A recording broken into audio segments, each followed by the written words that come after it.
Coucou, j'espère que tu vas bien. Alors, je suis toujours avec... Ah, attends, c'est pas grave. Dans l'habitude, pas que ce soit pas trop cadré. Alors, je suis toujours avec Caro et en fait, je sais pas pourquoi, mais on était en train de faire la vidéo sur voyager seul et j'ai eu cette idée de faire une vidéo sur le couchsurfing. Parce que finalement c'est toi qui m'as vachement initié, c'est toi qui m'en as parlé et ce qui est trop chouette c'est que le destin a fait en sorte que finalement on soit dans le même couchsurfing à la fin et c'est vrai que je pense que on a pas mal enfin moi je sais que j'avais pas mal d'a priori sur ça, même si j'ai toujours aimé l'idée d'aller chez l'habitant et tout, c'est quelque chose qui m'a toujours plu. Mais de là à vraiment y aller et en plus passer sur un site internet, etc., j'avoue que j'étais un peu frileuse pour plusieurs raisons. Je pense que la première, c'est parce que tout ce qui est rencontre un peu virtuelle, c'est pas trop mon délire.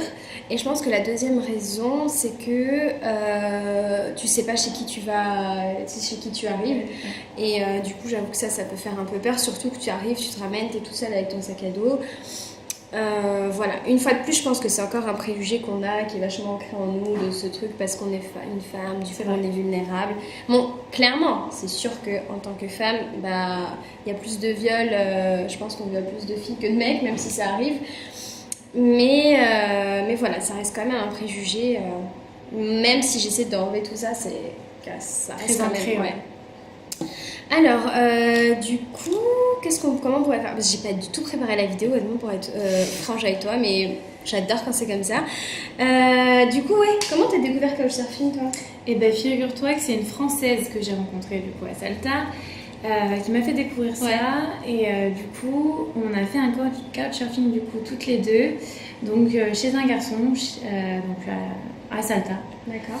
Et moi aussi j'avais beaucoup de préjugés sur ça, effectivement, sur le fait d'être chez des personnes inconnues qu'on connaît pas forcément, pas que c'est un peu, mais du coup elle m'a donné une indication comme quoi les garçons c'est beaucoup plus safe. Ouais. Contrairement à ce qu'on pourrait penser, que d'aller chez l'appartement d'une fille. Non, pas forcément. Voilà. Évidemment, on fait pas de généralité, mais elle, en tout cas, de l'expérience qu'elle a eue, elle s'est sentie plus à l'aise, on va dire, chez un mec que chez une fille. D'accord. Mais t'as pas fait de couchsurfing avec elle, du coup? Elle t'a juste raconté son expérience ou vous avez... Non, on a fait un couchsurfing ensemble. À Salta, ensemble. Exactement. D'accord. Non, ouais, du coup, je suis habitant chez ce garçon-là. Ok, et comment ça s'est passé? En fait, comment ça se passe en gros? Est-ce que tu pourrais... je pourrais aussi expliquer, mais je pense que tu expliqueras mieux. En gros, on va sur le site. Exactement. On se crée un profil. Et on se crée un profil, effectivement, il faut qu'il soit assez attractif. On essaye de dire un petit peu notre philosophie de vie, notre spiritualité, tout ça, nos lobbies, nos loisirs, nos livres, tout ça. C'est un peu un descriptif. Et du coup, il faut essayer de l'écrire assez facilement. Distinctement plutôt.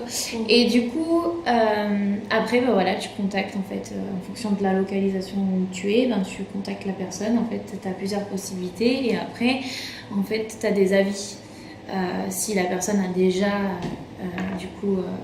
hébergé quelqu'un, exactement, et il y a des avis, il y a marqué je suis allée avec lui, je le recommande ou je le recommande pas, ou c'est sale ou ceci, et c'est assez intéressant parce que du coup il y a vraiment tout un descriptif. Et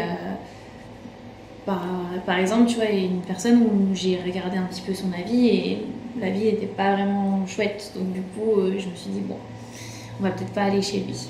Ouais, du coup, tu peux faire confiance aux avis parce que c'est... des personnes qui sont venues déjà, qui ont déjà eu l'expérience de cette hôte, et voilà. Et oui, donc du coup, quand j'avais rencontré...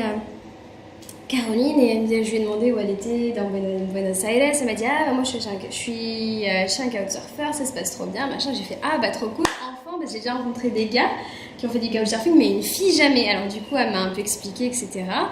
Et moi j'avoue que en fait au début j'ai booké genre 2 nuits à Buenos Aires et finalement j'ai bien aimé, donc j'en ai rebooké 3 et finalement au bout de 3 c'était pas assez, mais je me voyais pas non plus faire un workaway et rester trop longtemps ici. Du coup, et franchement ça commençait niveau pécunier, voilà. Et je me suis dit, allez, je vais le faire. Et du coup, je me rappelle, je suis allée sur Couchsurfing, j'avais déjà un profil, mais j'avais jamais demandé. Du coup, je me rappelle, j'avais demandé des conseils pour envoyer un message. Et du coup, quels conseils tu pourrais donner justement? Parce que c'est hyper important, parce qu'en fait, finalement, ça va être le premier contact que tu vas avoir avec la personne, ça va être le message que tu vas lui envoyer.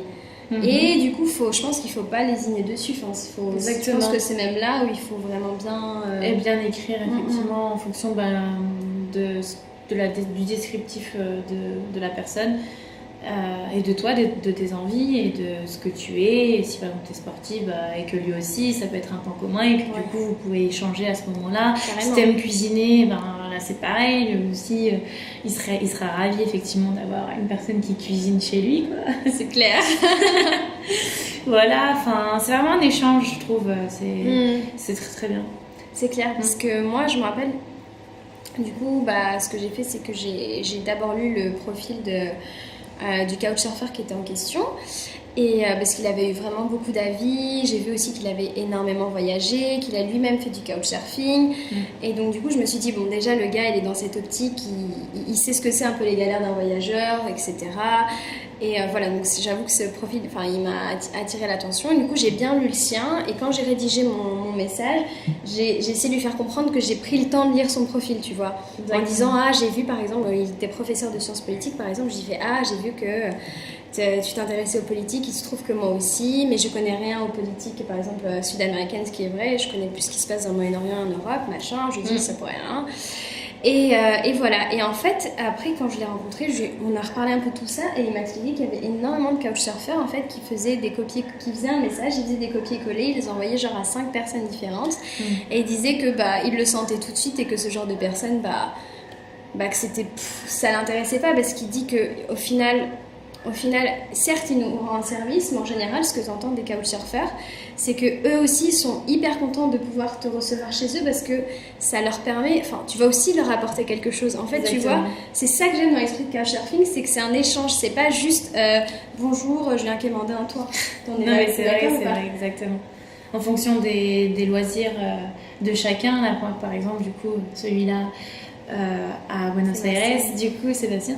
Eh ben génial, il est artiste, il est acrobate, et donc du coup moi qui est professeur de gym, on a pu juste simplement aller dans un jardin et on a fait de l'acrobatie ensemble.